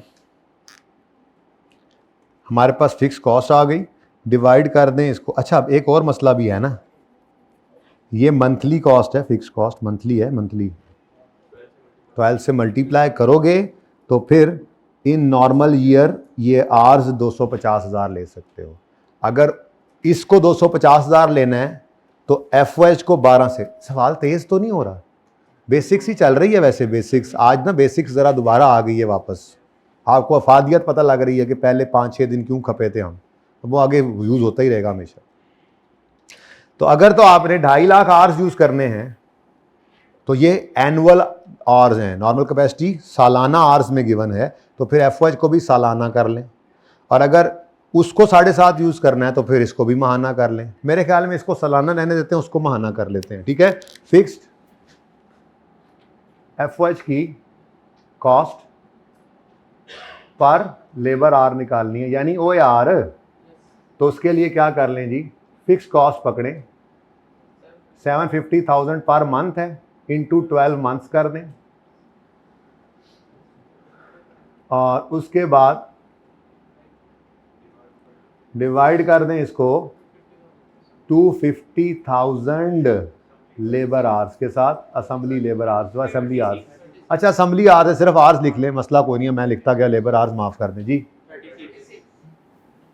पर लेबर आर या पर असेंबली आर जो भी कह दें, असेंबली लेबर ही कर रही है, बताया था उन्होंने, ठीक है, ओके। अब analysis of recent historical cost shows the following, fixed production overheads are absorbed at a rate per assembly are based on normal. In normal year, Polar Company works to 50,000 assembly hours. अब कितने labour hours हैं जी? मेरे ख्याल में सिर्फ productive ही लेना चाहिए। 25 minutes divided by 60 कर दें, उसको डिवाइडेड बाय 0.9 नहीं करना। अभी आपको रूल लिखवाया है कि नॉर्मल ये प्रोडक्टिव आवर्स की बेस पे एफओएच को एब्जॉर्ब करवाना होता है, ठीक है। बस वो रेट निकालने के लिए नॉर्मल कैपेसिटी यूज़ की है, ये पर आवर रेट निकालने के लिए, ठीक है ना। एक्चुअल कैपेसिटी वगैरह यूज़ नहीं की, कहीं लिखी भी होती तो। बहरहाल यहाँ पे क्या आ जाएगा जी? वेरिएबल नहीं, ओवरहेड, प्रोडक्शन ओवरहेड सर, मैं वो प्रोडक्शन का लफ्ज़ भी लिखूँ ना। वेरिएबल प्रोडक्शन ओवरहेड्स की कॉस्ट निकालनी है जी। इधर देखें जी, 25 मिनट, टाइम तो वही है, लेकिन जिसको ये टाइम मिनट्स में है इसको, अब ये देखो, ये मैं जान के लिख रहा हूँ, हालांकि ज़रूरत नहीं है। ये देखो बस डिवाइडेड बाय 0.9 नहीं, ठीक है ना। प्रोडक्टिव आवर्स यही हैं। वो तो आइडल टाइम डाल के ज़्यादा 0.42 से ज़्यादा टाइम आप पे कर रहे हैं। 0.42 तो लगता है ज़्यादा पे कर रहे हैं, वैसे कितना पे कर रहे हैं? 0.42 डिवाइडेड बाय 0.9 करें तो वैसे कितना पे कर रहे हैं? 0.42 डिवाइड बाय 90% करें ना, यानी आप 0.42 काम करवा रहे हैं और 0.46 के पैसे दे रहे हैं पर आवर। 0.46 आवर्स, क्योंकि वो वेले बैठते हैं। पर फैक्ट्री ओवरहेड्स वेरिएबल हों या फिक्स्ड हों, उनके लिए उसूल क्या है? सिर्फ प्रोडक्टिव आवर्स। तो वो कितने थे? 0.42 ही, ठीक है जी। ज़्यादा हो जाएंगे इस तरह से। हाँ जी, अब ₹9 वर्किंग नंबर 1 जी। 0.42 इंटू 9 इज 3.78। उसके बाद फिक्स्ड प्रोडक्शन ओवरहेड्स, अगेन वही 0.42 में उठा लेता, लेकिन मैं बार बार लिख रहा हूँ, मिनट्स में था, आवर्स में कन्वर्ट किया तो 0.42 आवर्स आ गए। लेकिन इसको डिवाइडेड बाय 0.9 ना करना, ठीक है।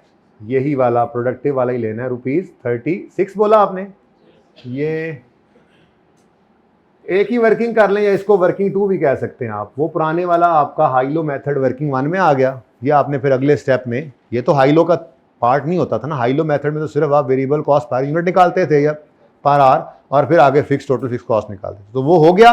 अगले स्टेप में मैंने OAR निकाला, मुझे ज़रूरत थी पर यूनिट फिक्स कॉस्ट इसमें ऐड करनी थी, क्योंकि सब कुछ पर यूनिट करना है, यहाँ कॉस्ट गैप पर यूनिट निकालना है।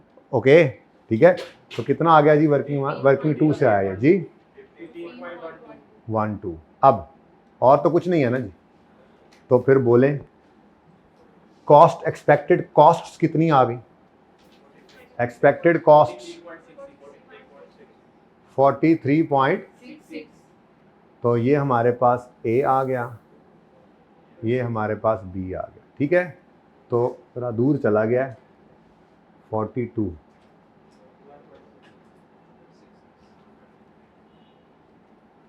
-14 था ना जी। ओके, लें जी। अब क्या आ गया जी? कॉस्ट गैप क्या आ गया? 1.66। B-A वाले हो ना आप लोग? 1.66 का कॉस्ट गैप आ रहा है। अच्छा सवाल। कॉस्ट गैप मतलब टारगेट कॉस्ट का ही गैप है, वो भी पूरा ही लिख दो। खैर, कॉस्ट गैप भी ठीक था, टारगेट कॉस्ट गैप।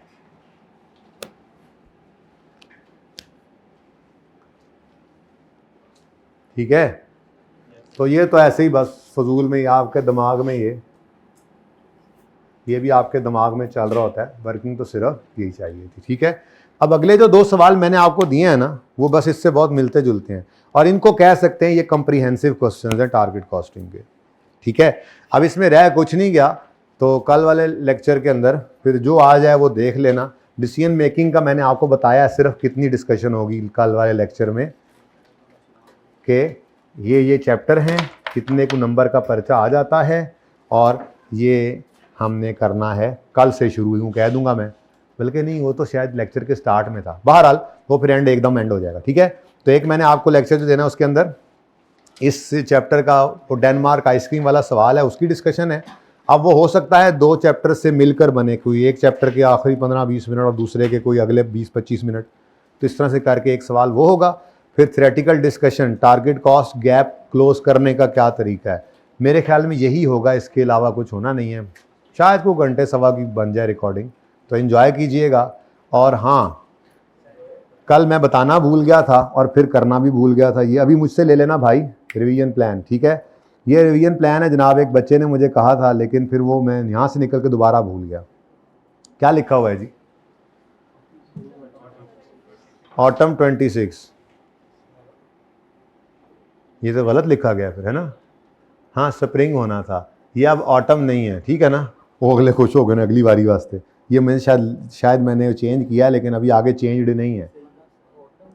नहीं आपके लिए ये नहीं है ना अभी, ये अभी आपका नहीं है, ठीक है।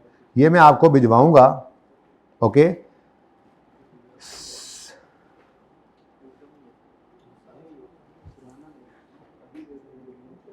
अभी देखो ना भाई, अभी 2026 चल रहा है, इसमें आपके पर्चे कब होंगे? अगस्त में। तो ये सितंबर 26 का कहाँ से आ गया? तो ये गलत लिखा हुआ है ना बेटा, ठीक है। यहाँ पर होना चाहिए था मार्च 26, असल में ये उनका था, शायद वो मैंने फिर चेंज किया, लेकिन अभी प्लान बाकी चेंज करना है। बताना ये चाह रहा हूँ 90% तक नॉर्मली यही रहा। नहीं छड़दा आज जान 90, वो सच्ची ये खुशखबरी आज सर अदनान ने मुझे दी है। यस या देख लो, आप देख लो दोनों ने कैसी ऐसे जैसे सर की खुशखबरी ने मुझे फौरन खुशखबरी। सर वो मेरा शुरू हो गया। हाँ पहले बताया, तो मुझे ही पहले बताया था, मुझे याद अभी है। अच्छा ओके चलो ठीक है। तो आपने बताया था सर को कि सर वो उनको भी बहुत खजल करता है। इसने हमें बहुत खजल किया, यकीन करो। इतनी वो फ्री फ्लोइंग क्लास होती थी 1 और 10 वाली। शुक्र है, अल्लाह का शुक्र है। चलो चेक करते हैं। अच्छा मैं बता रहा हूँ कि ये है मार्च 2026 वाला, ठीक है। ये अब मैं चेंज करूँगा तो फिर भेजूँगा। भेज क्यों रहा हूँ? 90 to 9 बल्कि 95% कह लें, रिवीजन प्लान ने यही रहना है जब एंड पे आपको दिया जाएगा। मैक्सिमम ये होगा कि मैं कोई नए सवाल इसमें ऐड करूंगा जो रीसेंट वाले हैं, तो कोई इक्का दुक्का उससे मिलता जुलता पिछला निकाल दूंगा, बस मैक्सिमम ये होगा। तो इसका मतलब ये हुआ कि ये ऐसे सवाल हैं कि जो टॉपिक आपका, जो चैप्टर आपका कंप्लीट हो गया है, उसकी रिवीजन अगर आप करना चाहें तो बस यही सवाल करने हैं, सारे नहीं करने। जैसे आपका ओवरहेड का चैप्टर कंप्लीट हो गया, टोटल नंबर ऑफ क्वेश्चन उसमें देखो कितने हैं, 33-34 सवाल होंगे मेरे ख्याल से, हैं। कोई एक बच्चा तो नोट्स खोल के रखो, सब कुछ बंद कर दिया। कल क्लास भी ऑफ है, कल लेक्चर भी थोड़ा आएगा, थोड़ा सा उधार तो मुझे दे के जाओ चुकता करके। कितने सवाल हैं जल्दी बताओ? 32 में से आपने 1 2 3 4 5 6 7 8 9 10 11 12 13 करने हैं।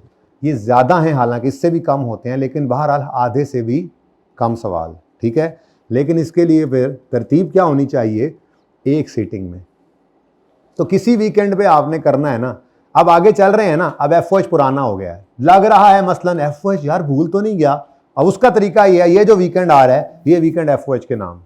ये मैं आपको बता रहा हूँ कि एंड तक तैयारी सही रखने का तरीका, और फिर आखिरी महीने में भी ये पर्चा उतना ही टाइम ले जितना नॉर्मल टाइम में लेना चाहिए और बाकियों को इफेक्ट ना करे, उसका तरीका यही है, ठीक है। फिर इसी तरह से आगे चलेंगे आप। अब डिसीजन मेकिंग अगले हफ्ते चल पड़नी है, तो अगला वीकेंड आएगा तो आपके जहन में आएगा यार एबीसी कोई होता था, एबीसी का टॉपिक उस संडे पे, ये 5 सवाल एक सिटिंग में, लेकिन एक सिटिंग में ये टाइम आपने स्पेयर करना है। फिर डिसीजन मेकिंग को दूसरा हफ्ता गुजर गया, आप डिसीजन मेकिंग तो वैसे ही होश उड़ाए हुए होगी आपके, मतलब आप मसरूफ होंगे उसमें, खुबे हुए होंगे। एकदम ख्याल आएगा वही मार्जिनल एब्जॉर्प्शन होता था, कोई मसला नहीं। मार्जिनल कॉस्टिंग, एब्जॉर्प्शन कॉस्टिंग 1 2 3 4 5 6, ये मुराद लिमिटेड अभी आपने नहीं किया। यही तो वो सवाल है जिसके बारे में कहा था इसमें वर्क इन प्रोसेस है। तो इसके तो जो नहीं किया हुआ उसमें आ रहा है, बस उसको फिलहाल छोड़ देंगे, वो करवाना है। वो तो सिलेबस के एंड पे भी कुछ चीज़ें आगे जाके भी होनी है ना। अब ये आपको रिवीजन प्लान में शेयर कर दूंगा, ये सारा सेशन आपके साथ रहेगा, और एंड पे बस इसमें कोई रद्दो बदल होगा तो मैक्सिमम अप टू 5% होगा।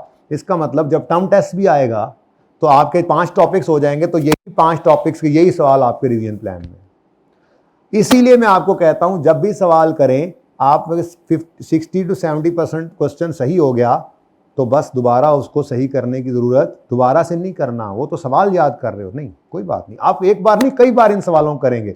इन सवालों में कोशिश ये की गई है, एक चीज़ 3 सवालों में एक तरह की क्लास करते हुए हमने की, तो वो 3 तरह की एक जैसी चीज़ किसी एक सवाल वाली उठाकर एक सवाल रख दिया गया, तो वो रेपिटेशन रिमूव किया गया। लेकिन आपने सवाल याद नहीं करना। अब एक बार वो गलती हुई है ना, नोट करके रख लो। अगली रिवीजन में जब कभी आओगे, टर्म टेस्ट में या वीकली में कभी वो आए, तो फिर नियत करके उस वक्त नहीं होगी। उस वक्त दोबारा फिर आप देखोगे वो गलती या तो नहीं होगी या फिर हो जाएगी, कोई बात नहीं, फिर नियत करो अगली बार नहीं होगी।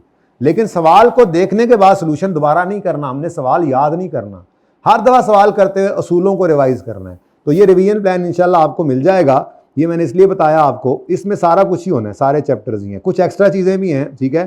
तो इसमें बस जो है ना ये नंबर अगर आप कहें तो इसको खुद से इग्नोर कर सकते हैं, तो इसको खुद से इग्नोर कर दीजिएगा, तो फिर मैं चेंज करने का टाइम भी नहीं लूँगा, बस एज इट इज़ भेज दूंगा इनको, ठीक है। नहीं तो फिर चेंज करके भेजने में थोड़ा टाइम लग सकता है, ठीक है। ऐसे ही भेज दें, किड्डी उम्मीदा ने इन्होंने मेरे तो, ओके चलें, ठीक है जी। ज़िंदगी अगर रह गई तो वर्चुअली कल और फिज़िकली मंडे को मुलाकात होगी। डिसीजन मेकिंग हम इंशाल्लाह कर रहे होंगे, तब तक के लिए अल्लाह हाफिज़।